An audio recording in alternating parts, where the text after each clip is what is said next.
Bank വായ്പാ പലിശ കുറയും. റിപ്പോ നിരക്കിൽ വീണ്ടും 0.5% കുറവ് വരുത്തി റിസർവ് ബാങ്ക്. വാഹന വായ്പ എടുത്തവർക്ക് ആശ്വാസമായി EMI കുറയും.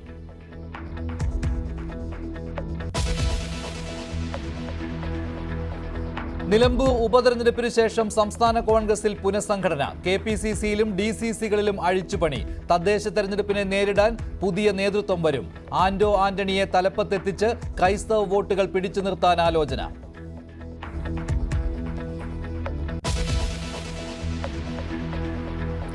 ആലപ്പുഴയിലെ ഹൈബ്രിഡ് കഞ്ചാവ് കേസിൽ ഒരാൾ കൂടി അറസ്റ്റിൽ. പ്രതി തസ്ലീമയുടെ ഭർത്താവ് സുൽത്താൻ പിടിയിലായത് ചെന്നൈയിൽ നിന്ന്. തസ്ലീമയെക്കുറിച്ചുള്ള വിവരങ്ങൾ ന്യൂസ് 18. യഥാർത്ഥ പേര് രാജി. കേസുകളിൽ സഹായിക്കുന്നത് ഒരു ഉന്നത പോലീസ് ഉദ്യോഗസ്ഥനെന്നും സഹോദരൻ ന്യൂസ് 18നോട്. തസ്ലീമയുടെ പേര് രാജി എന്നാണോ? കഴിഞ്ഞ പ്രാവശ്യം ഇതേ കേസിൽ, അതായത് ക്രിസ്റ്റീന റെസിഡൻസിൽ വെച്ചിട്ടുണ്ടായ കേസിന്റെ പേരിൽ ഞങ്ങളുടെ ഒരു കുടുംബത്തിലുള്ള ഒരാൾ വിളിച്ച് ചോദിച്ചു കഴിഞ്ഞപ്പോൾ അവരോട് ചോദിച്ചിരിക്കുന്നു IG-യുടെ നമ്പർ വേണോ, കേരള IG-യുടെ നമ്പർ വേണോ, നിങ്ങൾ വിളിച്ചു ചോദിക്കുക.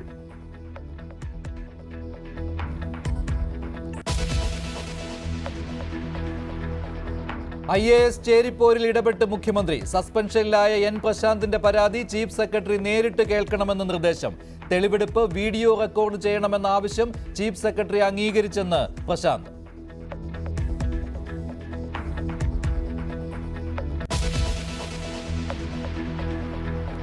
ബാലറ്റിലേക്ക് മടങ്ങണമെന്ന് കോൺഗ്രസ്. മഹാരാഷ്ട്ര ഫലം വോട്ടിംഗ് യന്ത്ര അട്ടിമറിയുടെ അവസാന ഉദാഹരണമെന്ന് AICC സമ്മേളനം.